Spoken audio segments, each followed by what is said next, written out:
13, verses 31 through 34, often known as the Beatitudes. I invite you to follow along and see what resonates for you today. Now when Jesus saw the crowds, he went up on a mountainside and sat down. His disciples came to him, and he began to teach them.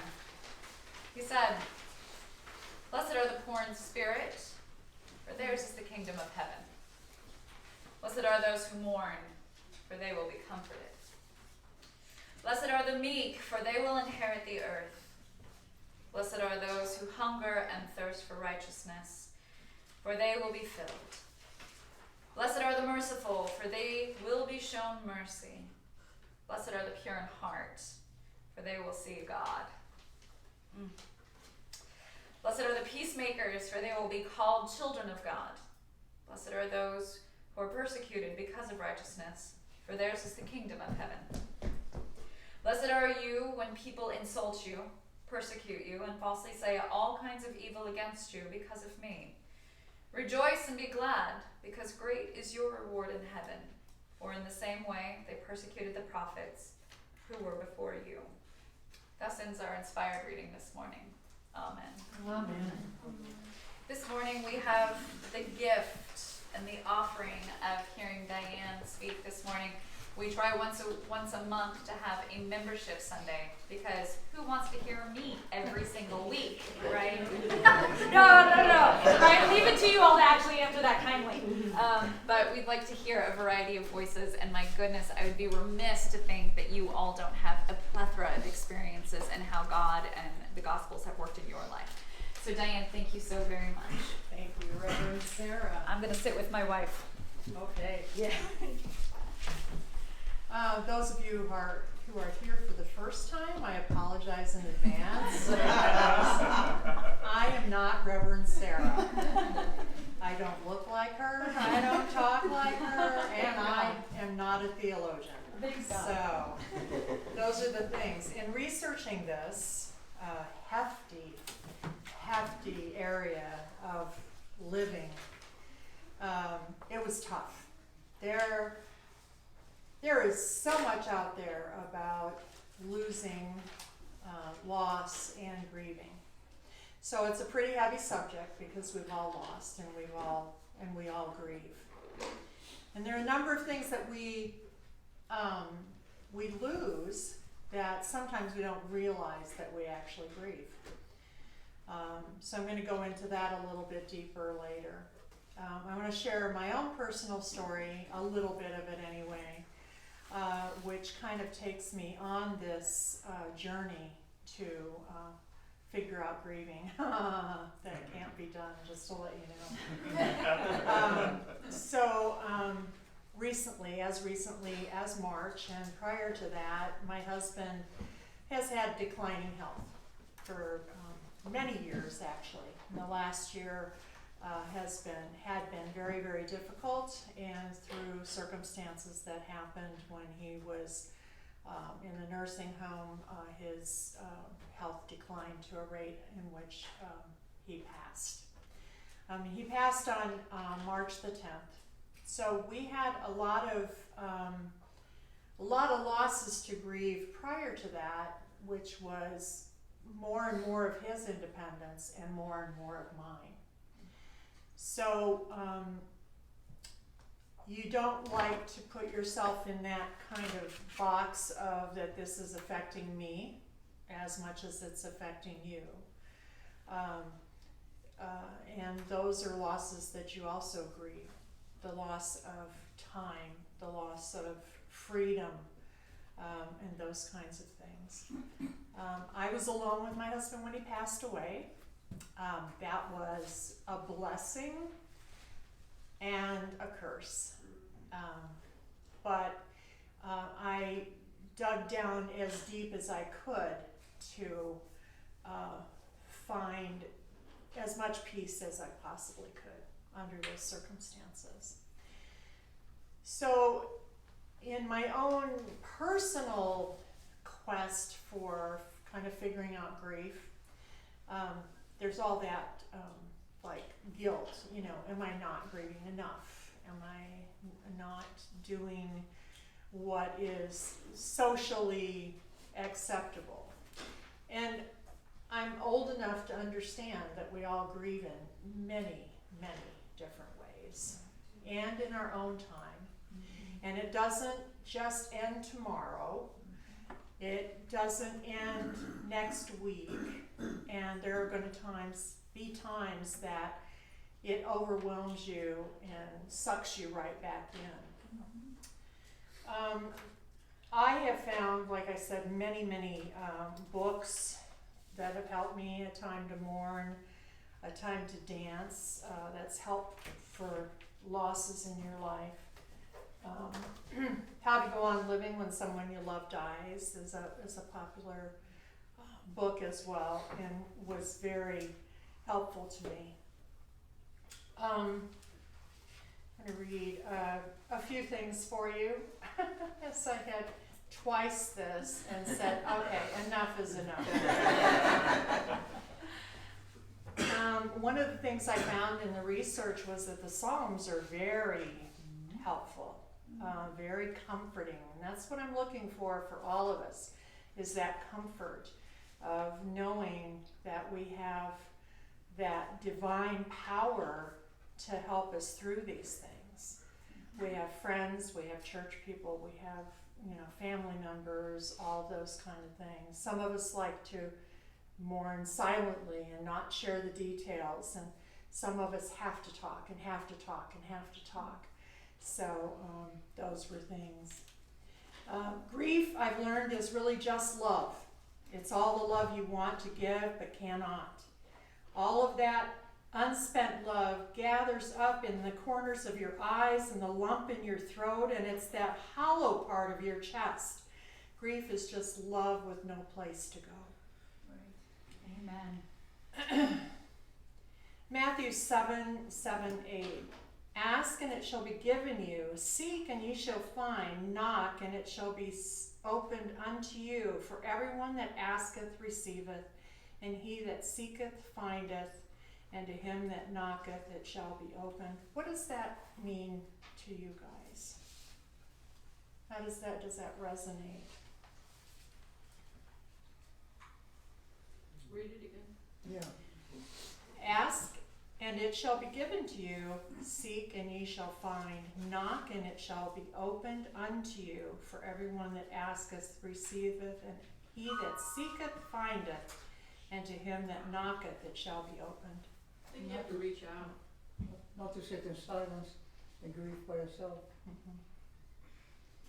That if we ask for that comfort or that open door, that door to be opened, that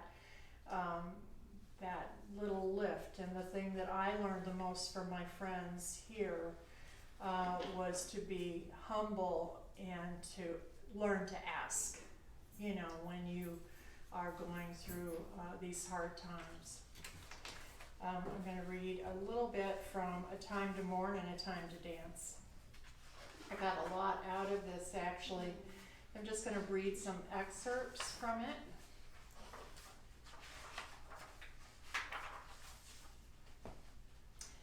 Grief is an experience we all share. It's a time filled with pain and confusion. Is it possible to find one definition of grief with so many variations on the theme? As uniquely different as the experience of grief can be, all grief shares some common themes. The hurt, the loss of identity, the disbelief, the physical, emotional, and spiritual symptoms, as well as the time it takes to heal, are all part of grief. Grief is a process. It's one that takes time, and it hasn't got any rules, and there's no one set of rules for each and every one of us, because we're all different. And there is no right or wrong. Absolutely no right or wrong. And if you grieve that you lost your hamster, or you grieve that you lost your cat or your dog, you lost a job, you can't support your family in the way that you want to support them. You've lost your independence because of some sort of physical breakdown. The inevitability of death is for all of us, but some of us are closer than others to that point in our lives. And so those are losses as well. Those are things that we grieve. Grief, on the other hand, is a forced redefinition of self. It is a response to events that often seem out of control, without purpose, and frequently unexpected. I am loved down and brought very low. All day long I go about mourning. Come quickly to help me, my Lord and my Savior. Psalm 38, 6, 22.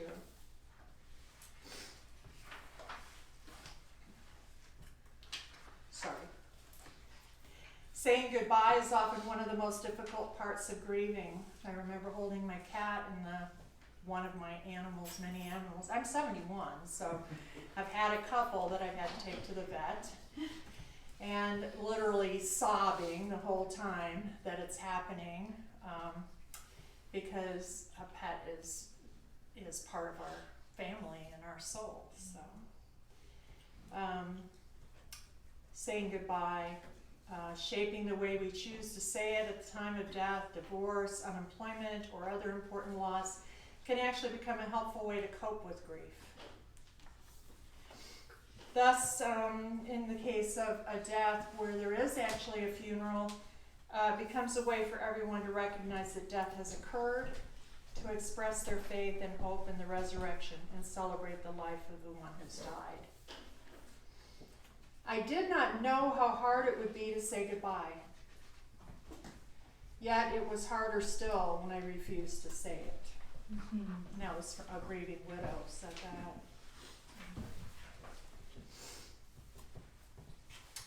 One of the things I was talking to Jennifer the other day a little bit about this, and I recall many, many times the loss of my mother-in-law, my father-in-law, my mother, my father, my brother, and the things that people say at that time. Grieving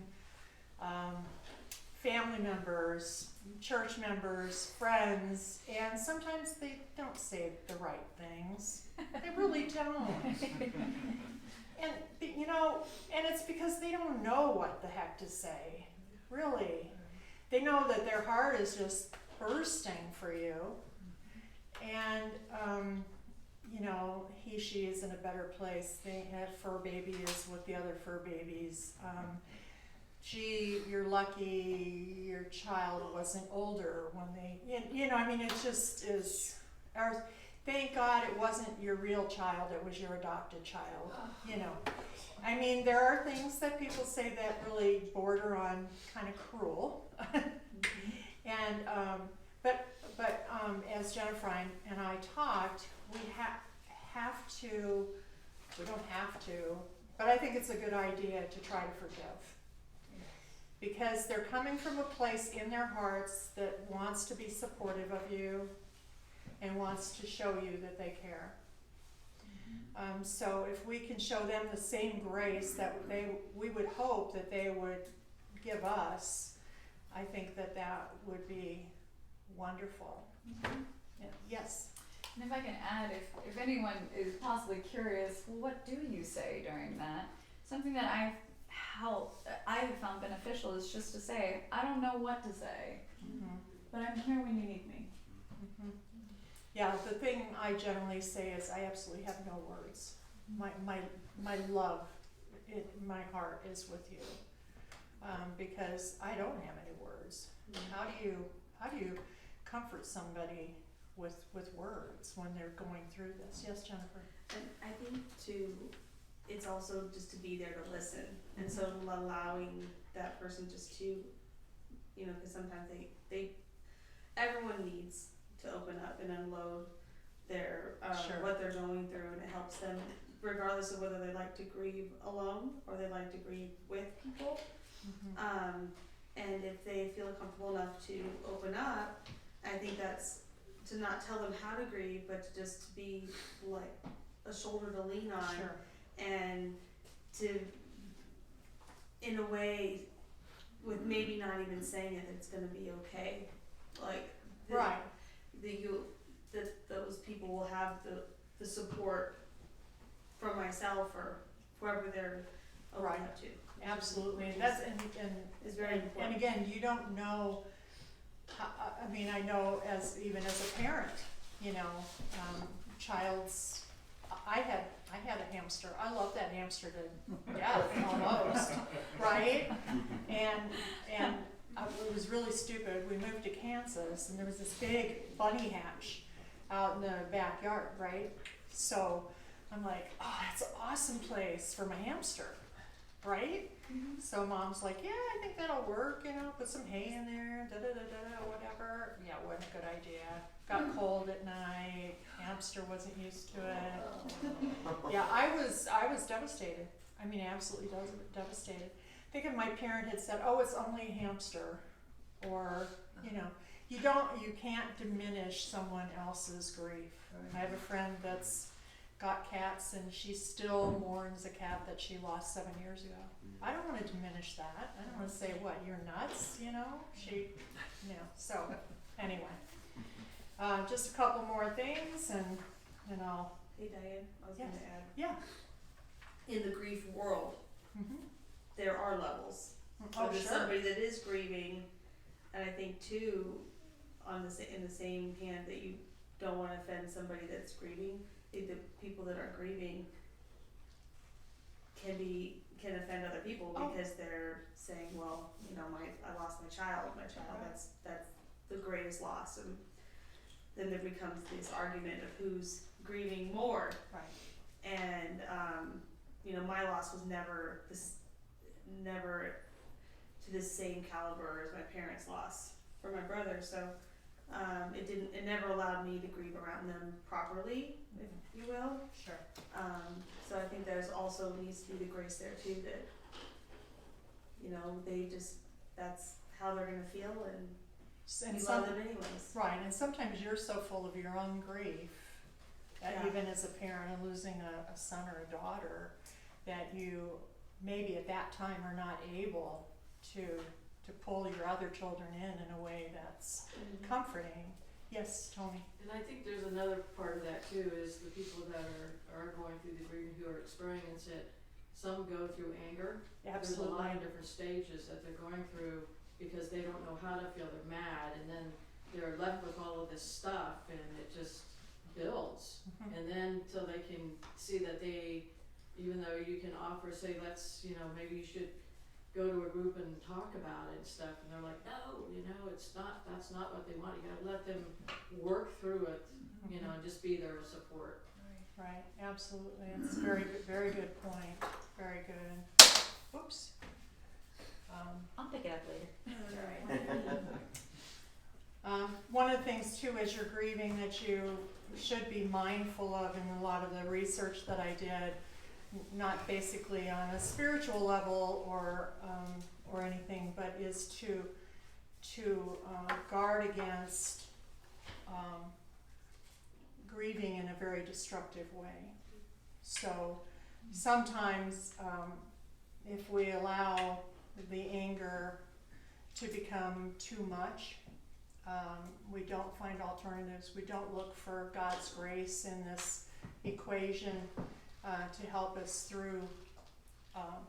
You can become, you know, self-destructive, destructive to other people, you know, emotionally, obviously abuses of alcohol or drugs, that kind of thing. So you have to really be mindful of taking that grief and, you know, allowing it to happen, but to, you know, to grow in the love of that person, because that's why you're grieving, or that thing. You know, you're really grieving the loss of that.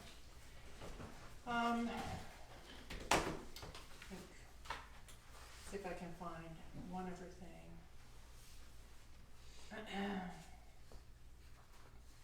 There's so much in here that I wanted to share. You can't possibly. I get nothing scheduled all day. Oh yeah, no. Yeah, I don't think that's gonna happen. But let's do a couple of verses, because again, I felt like we have a lot. Psalm 34:18. The Lord is close to the brokenhearted and saves them who are crushed in spirit. So again, take that energy of what we have. Psalm 147:3. He heals the brokenhearted and binds up their wounds. And so everybody, I guess I'm just going to close with, I hope that you can find peace and in those times of loss and grieving, and that you're not too hard on yourself or others, and that you pull from the grace of God to help comfort you during those times that are so very difficult, and know that you are loved. Thank you. Amen.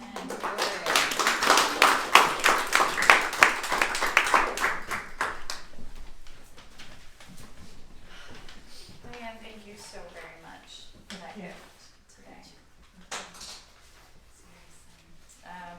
And everyone who comes up and gives a talk or a sermon, I think I absolutely echo with what you're saying, that you've learned so much more than you can ever possibly share with the congregation.